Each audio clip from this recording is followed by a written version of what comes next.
This is the single most important election in the history of our country. Voting is critical to our country. We must do it right. This election is so important, and we got to get out here and support our candidates. There's a special patriotism to the fight that we make here as Northwest Floridians. We will start on day one doing the right things. By any means necessary, get out and vote.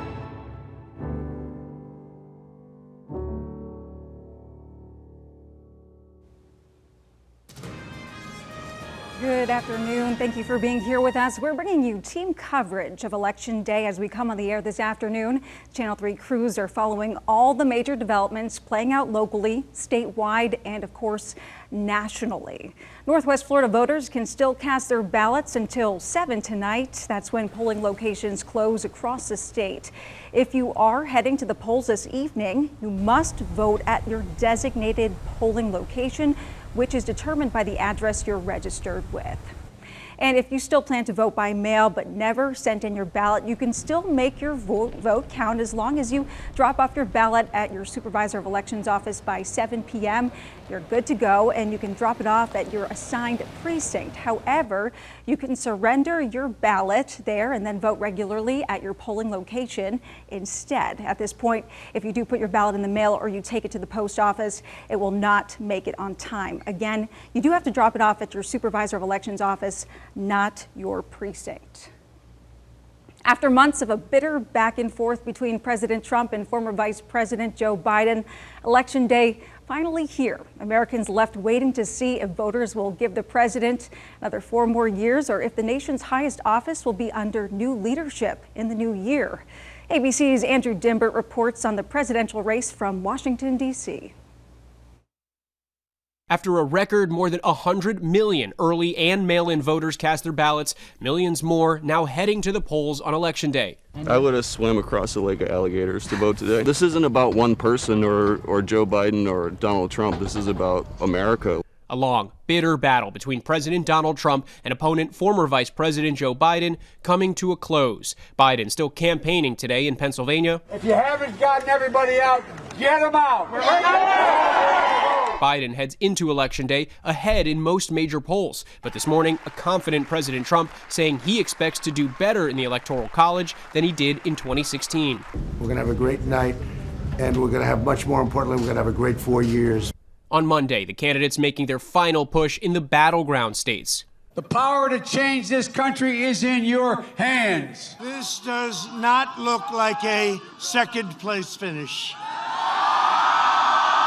The candidates' campaign strategies about as different as the candidates themselves, both envisioning 2 distinctly different futures for America as the country is still gripped by the COVID-19 pandemic. COVID-19 cases in the U.S. climbing past 9 million, hospitalizations on the rise in every battleground state. Trump telling supporters the end of the coronavirus is near.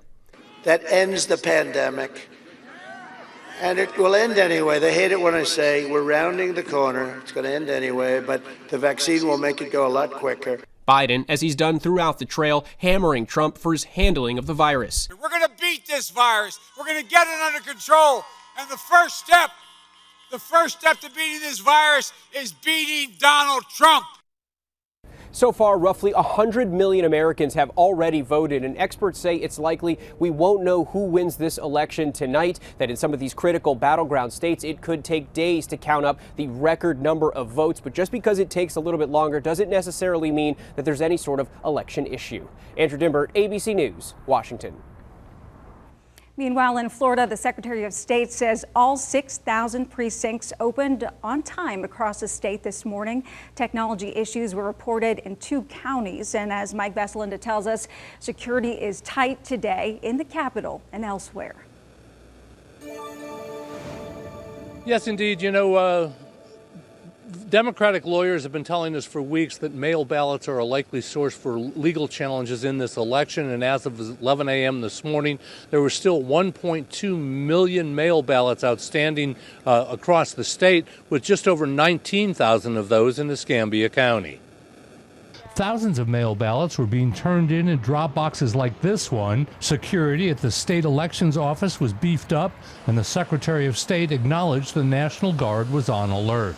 And out of an abundance of caution, the Florida National Guard is activating a number of soldiers who will be available to assist the state, standing by to assist local law enforcement and their communities as needed. Elections experts say more suits are likely. How many depends on how close the results. Both sides are going to be looking very closely at either finding votes or unfinding votes. And that's really what causes the litigation.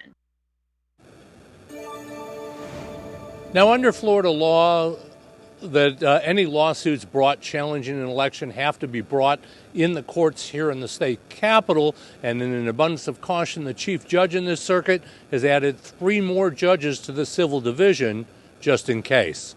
Reporting from the state capitol, Mike Vasalinda, Channel 3 News. Mike, thank you. Many of our viewers are focused on a local race with major implications tonight.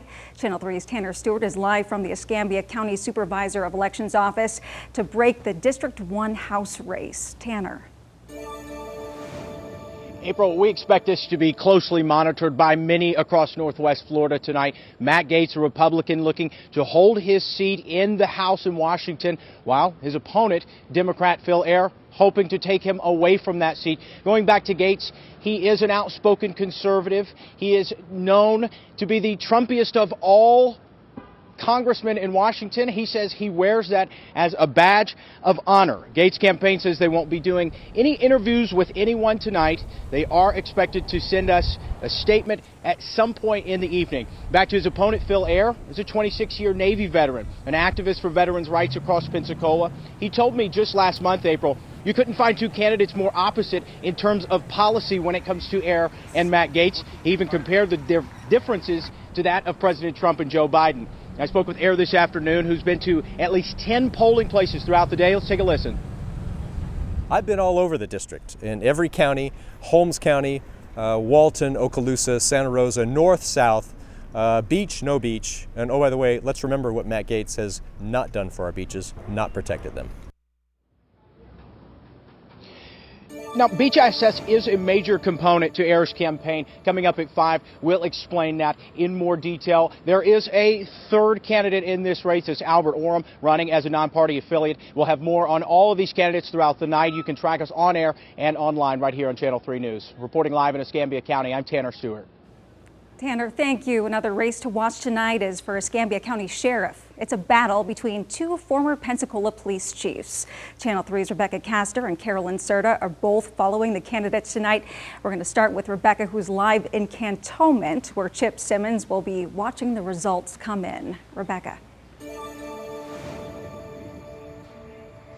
April, in just 2 hours, Chip Simmons and his team will be here at Beef O'Brady's to celebrate this campaign. Now, Simmons tells me today's vote should come down to his qualifications surpassing his opponents. Simmons does have a 36-year career in law enforcement, including 3 years as Pensacola police chief. Now, during his time as chief, he implemented a body camera program for officers, making the Pensacola Police Department the first in the area to do so. If elected, he says he will bring this to the sheriff's office. In 2016, he became the chief deputy at the Escambia County Sheriff's Office, making him responsible for day-to-day operations. I asked Simmons what his final message would be to undecided voters on Election Day. This is about your safety. This is about enforcement. This is about engagement. And this is also about qualifications. And if qualification matters, if safety matters, then Chip Simmons is your choice for sheriff. In addition to implementing a body camera program at the sheriff's office, Simmons' platform also focuses on increasing community engagement, increased training to include proper use of force, human diversity, conflict de-escalation, and employee wellness, including PTSD and psychological follow-ups. He also supports a community advisory committee for input and feedback on the department. Now, Simmons tells me voters can trust that he will implement this plan if elected as sheriff tonight. Live in Cantonment, I'm Rebecca Castor. April, back to you. Rebecca, thank you. The Democratic candidate for Escambia County Sheriff also has decades of law enforcement experience. We now go to Carolyn Serta, who's following the David Alexander campaign. Carolyn. Well, the party for David Alexander doesn't get away for another 3 hours here in Pensacola, but the Pensacola native insists his record also speaks for itself. Now, Alexander has been in law enforcement for 32 years, and that does include making history in 2015 when he was appointed the first African-American chief of police at the Pensacola Police Department. A big part of his platform includes community policing, something he says he's implemented over the course of his service, starting Kids and Cops to introduce youth to civic engagement and stress the importance of education.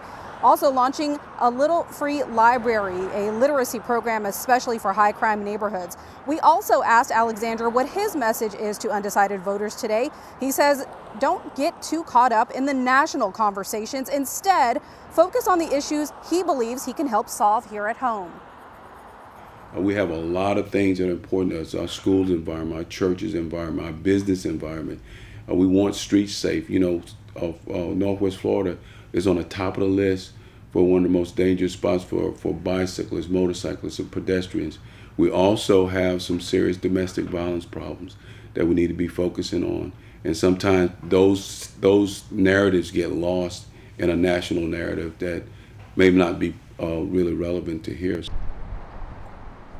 If elected, Alexander plans to expand on his community policing initiatives, immersing deputies in neighborhoods to engage with residents.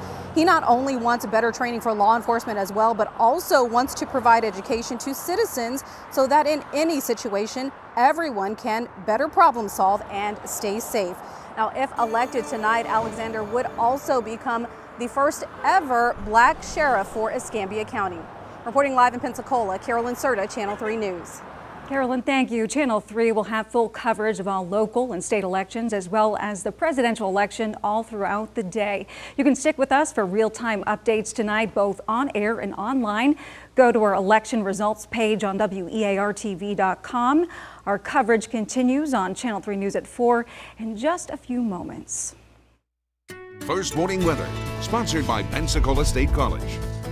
A beautiful sunny day for Election Day, Alan, as people head to the polls, but there is a little bit of a chill in the air. It feels crisp and fall-like. Is that going to continue for us? It is tonight. I mean, we'll see another cool down tonight, but the temperatures are going to be slowly on the rise here over the next couple days. I mean, as we look at these numbers here, so, you know, many spots getting up around 70 degrees today, so really quite pleasant, some upper 60s as you look around some of those inland areas. So yeah, so nice here with our weather for today and the next couple of days. Overnight lows will run mainly between about 45 and 50 degrees. We'll break that down county by county here coming up in my full report. But you notice these temperatures just ticking up a little bit here over the next couple of days. We do continue with a dry pattern. The dry air has been here over the northern Gulf Coast. As we shift the map down, you can see that we do have a hurricane that's over the Caribbean or over Nicaragua, the center of that one. We'll take a look at the track for Ada and find out what it's doing coming up as well in the full report.